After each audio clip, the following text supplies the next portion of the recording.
Olá, muito boa tarde. Eu sou o pastor Vanderlei, sou aqui da Igreja do Porto de Cristo de Joinville e hoje estou incumbido de trazer a mensagem da Palavra de Deus até você. Hoje o pastor Sandro está em uma cirurgia e nos deu esta honra, este privilégio de estar aqui o substituindo. Eu espero que você esteja bem, seja muito bem-vindo, você que nos segue aqui pelo Instagram, pelo Facebook, e também pelo nosso canal da Igreja do Porto de Cristo aqui do YouTube. Seja muito bem-vindo você que é nosso seguidor, você que é ovelha da Igreja do Porto de Cristo, você que está de passagem por aqui, fique conosco, vamos hoje falar sobre a poderosa Palavra de Deus, sobre o poderoso nome de Jesus, sobre como usar o nome de Jesus e sobre o amor de Deus, e sobre o amor que devemos ter para com Deus, para que também as nossas orações sejam ouvidas. Eu estou muito feliz em hoje poder estar fazendo substituindo o pastor Sandro aqui. É uma honra também, é um peso, muito grande, é uma responsabilidade muito grande, que nós não vamos dizer que estamos completamente relaxados e à vontade, porque é uma responsabilidade muito grande, Pastor Sandro é um homem de Deus, Deus tem dado a ele sabedoria, entendimento, e substituí-lo não é uma tarefa fácil, não. Não pense você que é, porque de fato não é. Irmãos, não vamos falar hoje sobre política, certo? Eu não tenho toda essa afinidade que o pastor Sandro tem, toda essa... Eu não tenho todo esse feeling para política como tem o pastor Sandro, O pastor Sandro é um homem de Deus, Deus tem usado também nesta área para trazer a todos nós conhecimento acerca de política. Quem dera se todo o povo fosse interessado por política, hoje não estaríamos passando pelo que estamos passando no nosso país, Não estaríamos na situação que estamos se o povo todo se interessasse por política desde já há muito, muito tempo. Não é verdade? Dizem por aí que a voz do povo é a voz de Deus e que política e religião não se discute. Eu discordo disso, A voz do povo não é a voz de Deus. A voz do povo é aquela que diz: crucifiquem a Jesus e libertem a Barrabás. Não acho que essa seja a voz de Deus, certo? Eu acho que se as pessoas discutissem mais acerca da palavra de Deus, não estaríamos como estamos. Não estaria o mundo na situação que está. Eu acho que se o povo se interessasse mais por política, os cristãos, eu me refiro aos cristãos principalmente, não estaríamos na situação que estamos. Por que os cristãos, pastor Vanderlei? Porque se o mundo fosse governado pelos maus, não estou falando dos cristãos da Igreja do Porto de Cristo, da Igreja A ou da Igreja B. Eu estou falando das pessoas que temem a Deus. Se as pessoas que temem a Deus estivessem no governo da nação, no governo do mundo, as coisas seriam muito diferentes. Pessoas que não temem a Deus, que governam países, as pessoas hoje não têm nem tem como, não tem essa possibilidade de hoje, essa comodidade de poder ouvir a palavra de Deus nas suas casas. Nós também não estaríamos aqui pregando o Evangelho se não fossem homens de Deus envolvidos na política, certo? A exemplo disso, temos países comunistas onde o Evangelho é proibido, onde os cristãos são perseguidos, porque as pessoas nunca se interessam, não se interessaram por política, e daí a coisa ficou como está.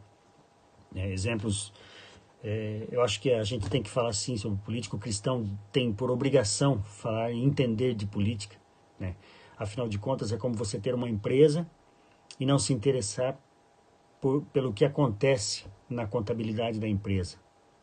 Não se interessar por quem é que governa a tua empresa, quem são os líderes da tua empresa, que tocam a tua empresa. Eu acho que é ser tolo não se interessar por quem governa essa grande empresa, que é sua, que é minha. A gente tem que se interessar sim, tem que se interessar e tem que cobrar, é nosso dever. A Bíblia também fala muito de política. Se falar que o cristão não deve se interessar, não deve falar de política, é um erro muito grave, porque a Bíblia, em toda a sua totalidade, ela fala, um percentual muito grande que a Bíblia dispõe para falar sobre política, principalmente no Velho Testamento. Quem dera todos os cristãos ocupassem cadeiras na política. Tudo seria melhor para os cristãos, para as igrejas, para você que gosta de servir a Deus, para você que preza pela família, né? Exemplos, por exemplo, que a Bíblia dá sobre homens de Deus na política, Daniel e muitos outros. Um caso, por exemplo, como o de José, por exemplo. Se não fosse José, o Egito e aquela região teriam morrido de fome.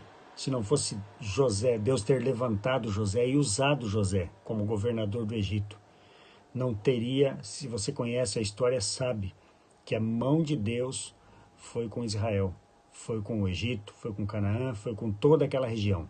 Se não fosse a mão de Deus, um homem cheio de Deus ali, o que seria daquele povo?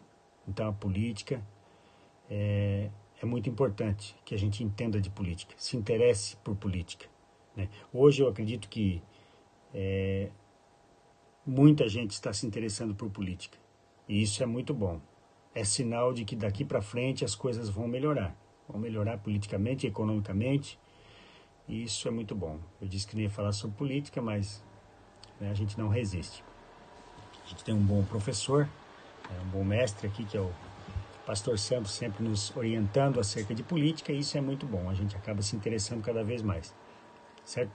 Vamos ler a Bíblia, meus irmãos. Vamos para a palavra. Eu quero ser breve, não quero tomar muito o seu tempo. Quero ser objetivo e prático. A palavra de Deus é simples, prática e objetiva. E assim eu quero ser aqui nesta tarde, ok? Abra sua Bíblia no Evangelho de João, no capítulo 14 e no versículo 13 e 14. Evangelho de João, capítulo 14, versículo 13 e 14, certo? Vamos lá. Diz assim: E tudo quanto pedirdes em meu nome, isso farei, a fim de que o Pai seja glorificado no Filho. E se me pedirdes alguma coisa em meu nome, eu o farei. Tudo quanto pedirdes em meu nome. Se me pedirdes alguma coisa em meu nome, eu o farei. Amém? Vamos orar? Querido Jesus, eu quero te louvar, te agradecer pelo teu povo que está reunido em teu nome, Senhor, para aprender da tua palavra, para ouvir a tua palavra. Abre, Senhor, o entendimento dos teus filhos para compreendê-la, Senhor, de maneira simples, de maneira clara, de maneira objetiva e prática, Senhor, para enriquecer o conhecimento acerca de ti, Senhor, e também acrescentar a fé em ti, ó Deus. Abre, Senhor, também a nossa boca e enche, Senhor, com a tua palavra, Senhor, que o teu Espírito Santo possa, Senhor, nos usar com sabedoria, com ousadia, Senhor, para que os teus filhos sejam enriquecidos, ó Deus, acerca da tua palavra. Em nome de Jesus. Amém. Irmãos, veja só. E tudo quanto pedirdes em meu nome, isso farei, a fim de que o Pai seja glorificado no Filho. Se me pedirdes alguma coisa, em meu nome eu o farei. Parece até redundante, né? Parece até redundante. Quando a gente lê isso, a gente pensa assim, tudo quanto pedirdes em meu nome. Parece que aqui não há restrição nesse tudo, né? Então por que às vezes eu peço as coisas e nada acontece? Então por que as pessoas hoje estão tão frustradas? O que você mais vê nas igrejas por aí são pessoas frustradas que não alcançaram os seus objetivos diante de Deus, que pediram, fizeram campanhas, fizeram de tudo e não alcançaram o seu intento, parece que não foram ouvidos por Deus. Onde está o erro? Se aqui a palavra diz simplesmente assim: e tudo quanto pedirdes em meu nome, isso farei. Tudo. Se me pedirdes alguma coisa em meu nome, eu farei. Então por que as coisas não acontecem quando eu peço? O que está acontecendo? Onde está o erro? As pessoas hoje estão muito frustradas com relação a isso. Ouvem os seus líderes As igrejas hoje, com esse pensamento positivo, afirmação de que você pede, que você decreta, em nome de Jesus as coisas vão acontecer, né? E daí as pessoas não recebem e ficam frustradas, muitos até se revoltam contra a igreja, contra seus líderes, se revoltam até contra Deus. Se revoltam, saem da igreja, abandonam a fé, vão para o mundo. E quando você pergunta o que você está fazendo aqui, ele diz assim: Deus não me ama. Deus nunca me ouviu. Eu pedi as coisas ao Senhor e Ele nunca me dava. Pedi muita coisa a Deus. A palavra dele diz que tudo quanto eu pedisse em seu nome, Ele me daria. Por que Ele não me deu? O que foi que eu fiz de errado? Por que Deus não me deu? Hoje você está aqui, talvez você pode estar pensando, puxa, é verdade. Quantas coisas eu já pedi a Deus em nome do Senhor Jesus e Ele não me deu.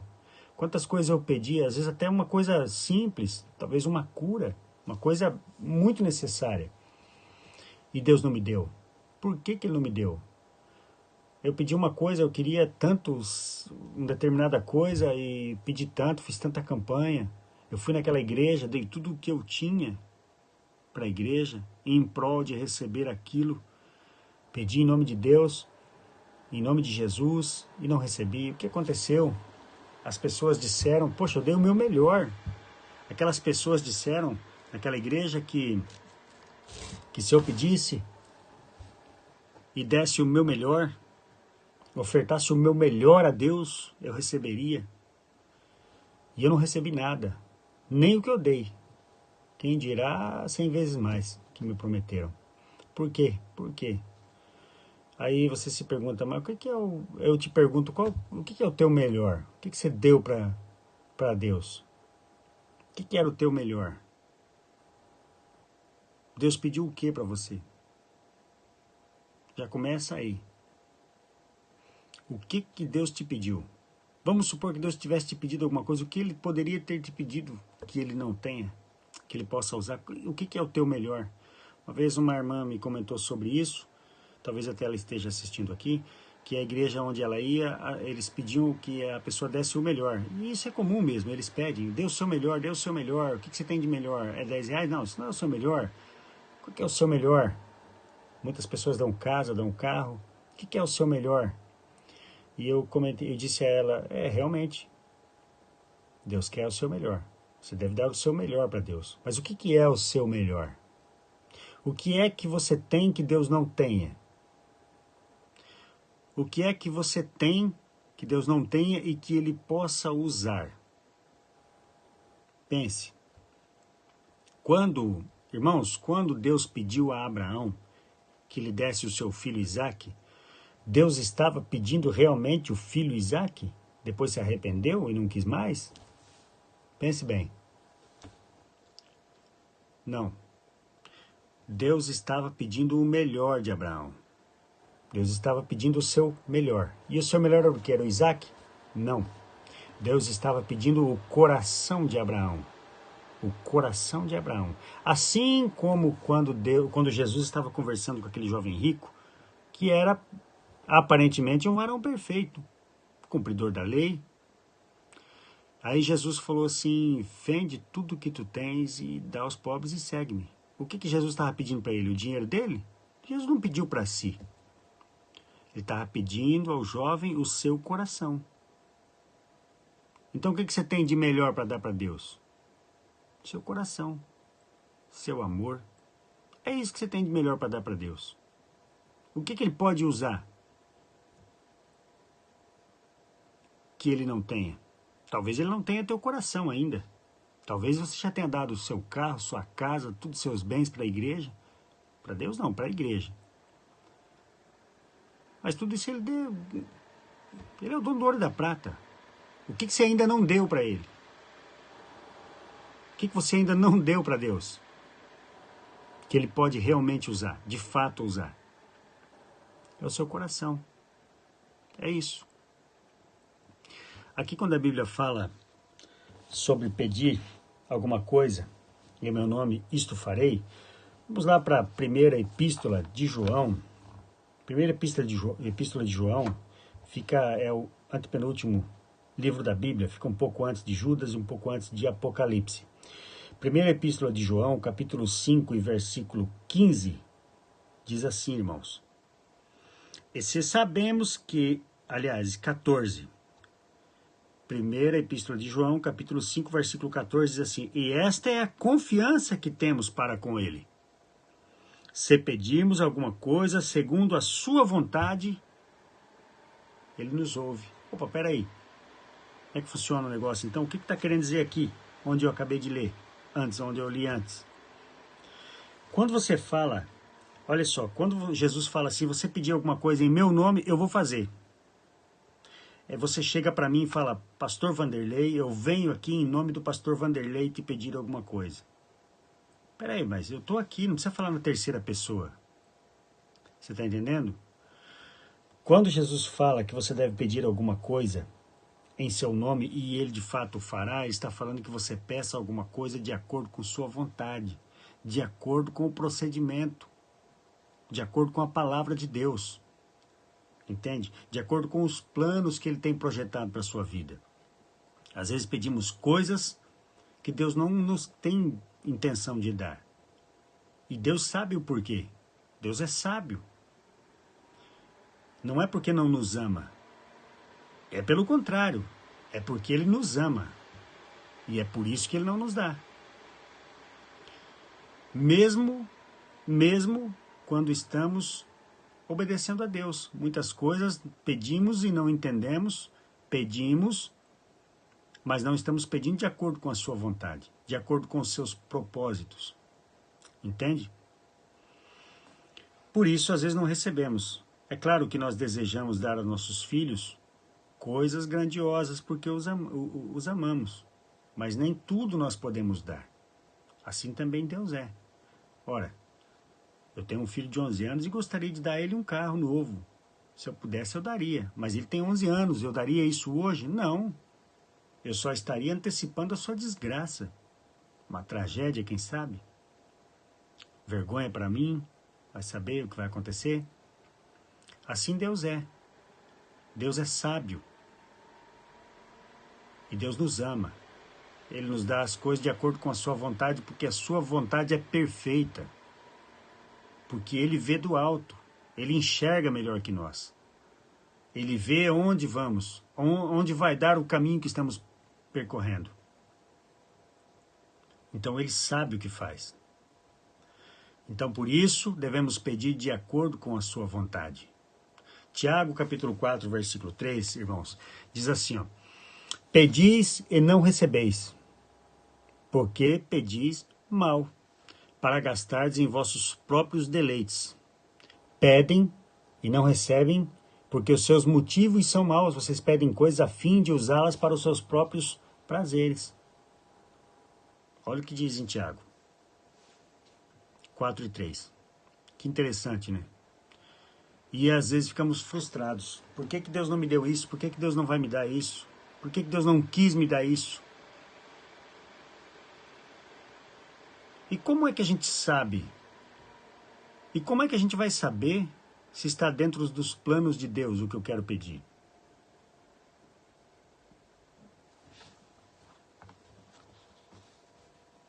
E como é que eu vou saber se está de acordo, segundo a vontade de Deus, o que eu quero pedir? E como é que eu vou descobrir isso? Tendo intimidade com Deus, desenvolvendo intimidade com Deus. E a gente desenvolve intimidade com as pessoas que a gente ama.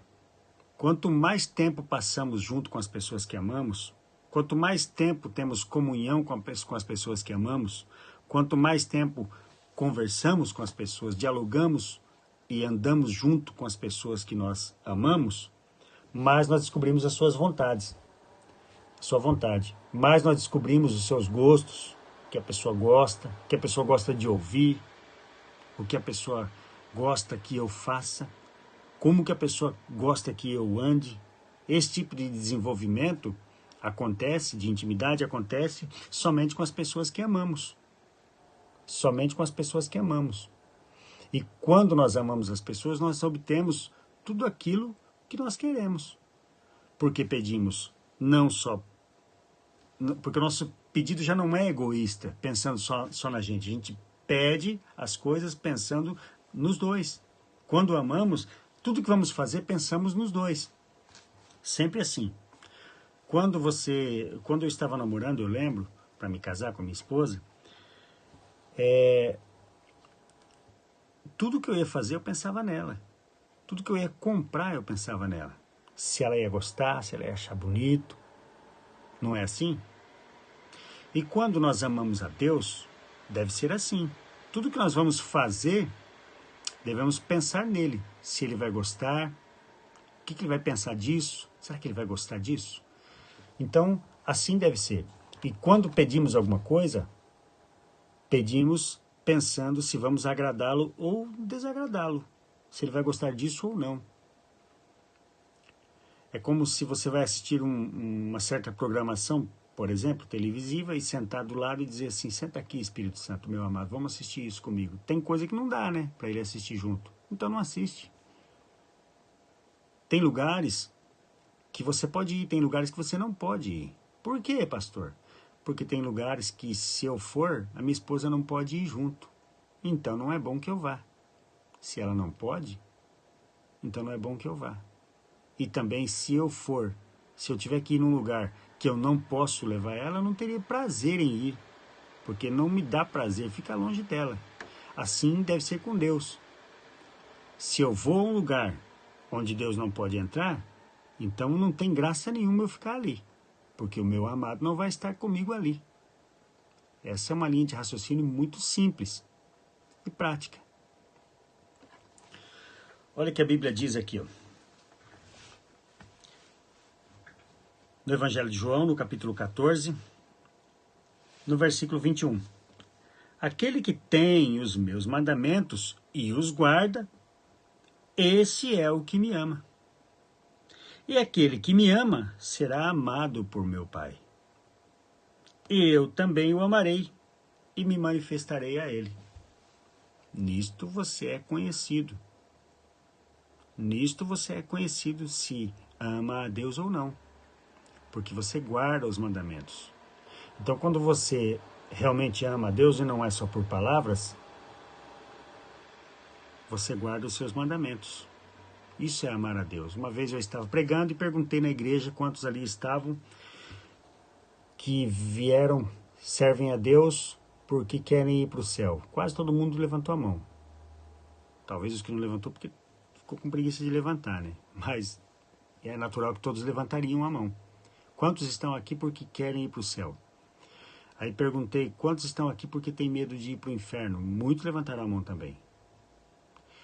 Buscam a Deus pelo motivo errado. Você deve estar aqui porque ama a Deus. Ora, ir para o céu é consequência de amar a Deus.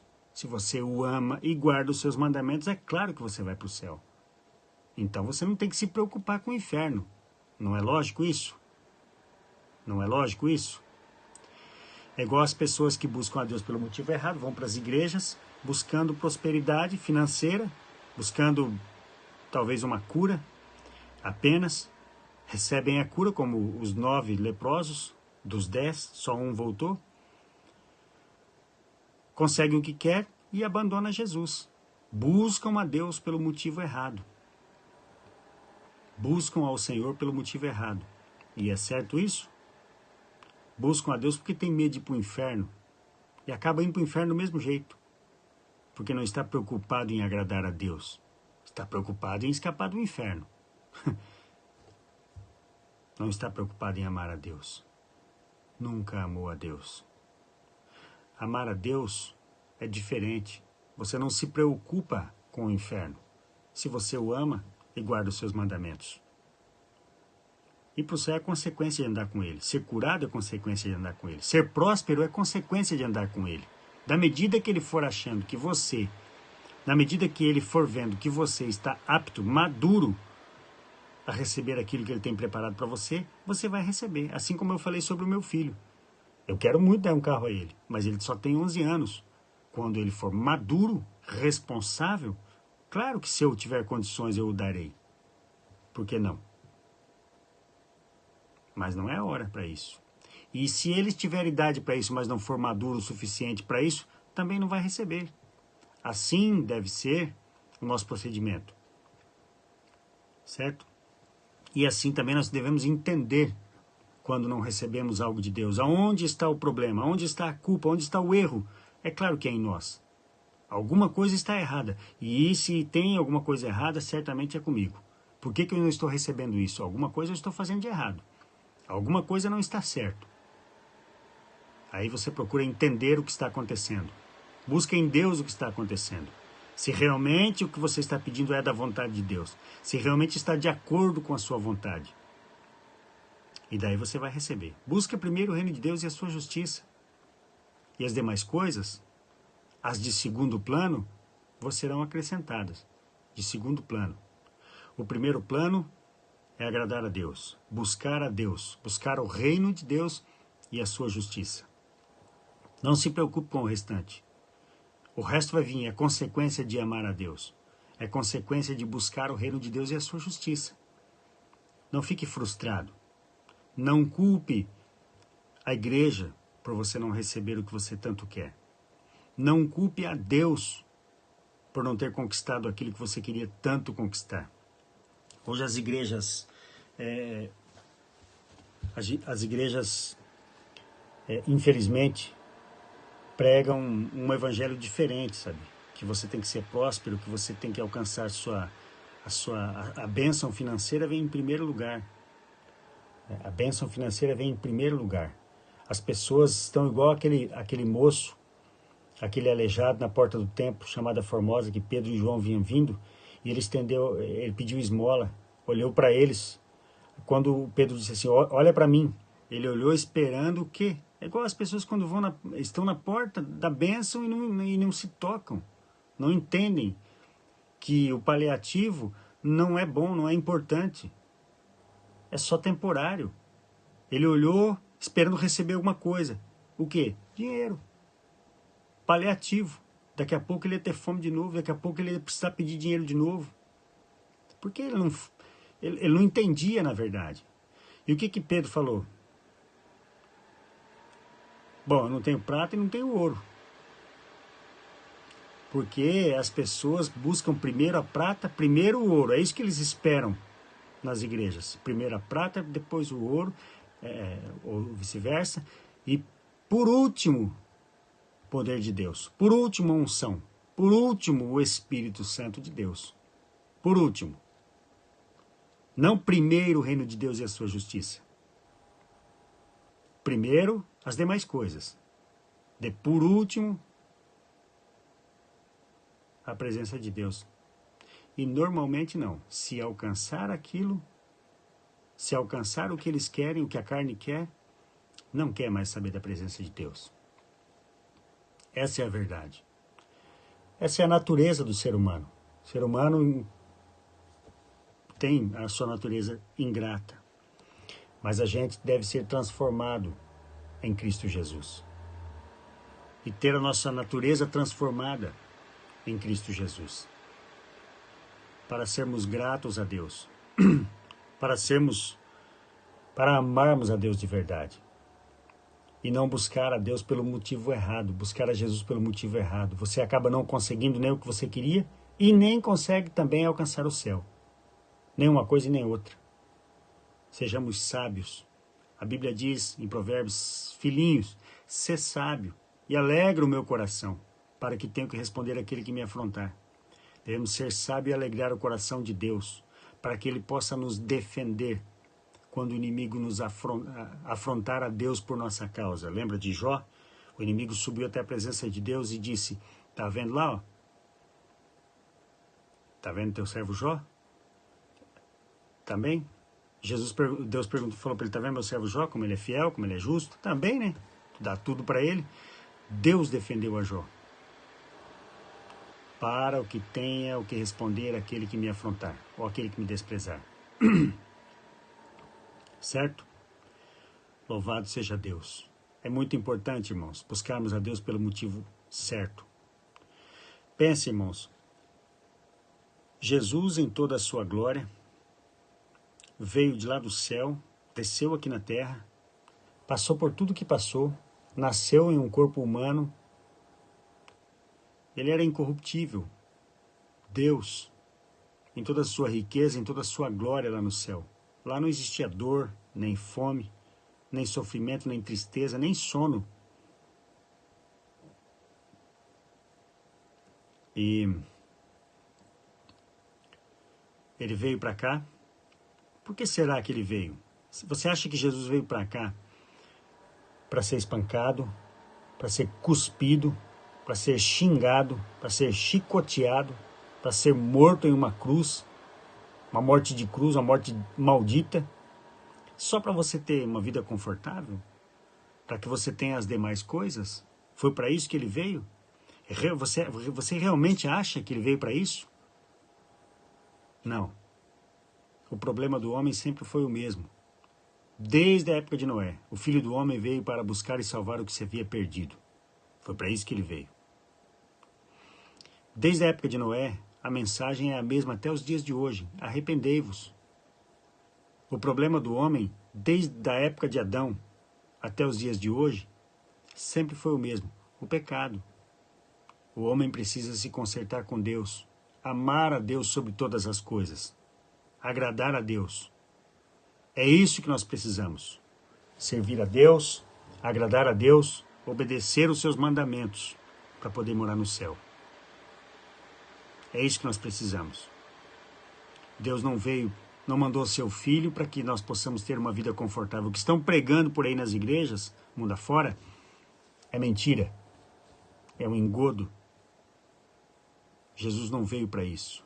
Irmãos, você tem que ter uma vida confortável. O crente, uma vez eu vi um camarada falar aí, que o crente que vive uma vida de miséria, uma vida que é pobre, é porque está em pecado, é porque está em falta com Deus, porque...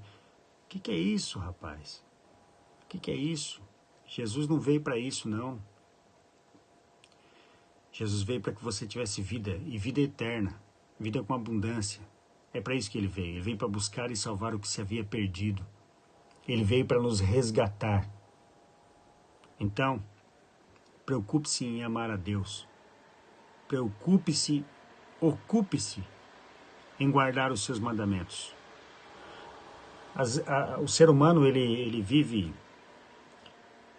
É uma eterna busca, incessante, constante, frenética pela felicidade. Não é verdade? As pessoas querem ser felizes. O desejo do ser humano é encontrar a felicidade. Você quer ver o que é ser feliz? É simples. A Bíblia é muito simples e prática. Abra sua Bíblia aí. No primeiro Salmo.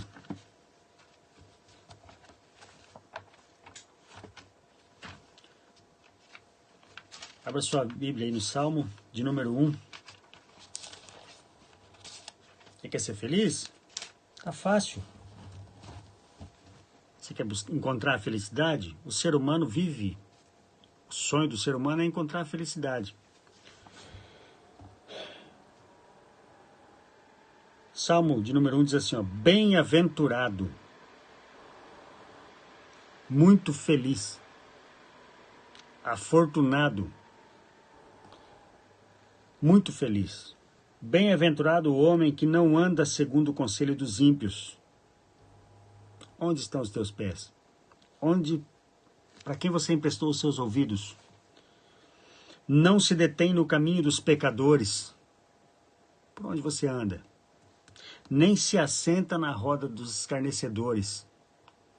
Quem é a pessoa da sua defesa? Antes o seu prazer está na lei do Senhor, e na sua lei medita de dia e de noite. Ele é como árvore plantada junto à corrente de águas, que no devido tempo, dá o seu fruto e cuja folhagem não murcha. E tudo quanto ele faz será bem sucedido.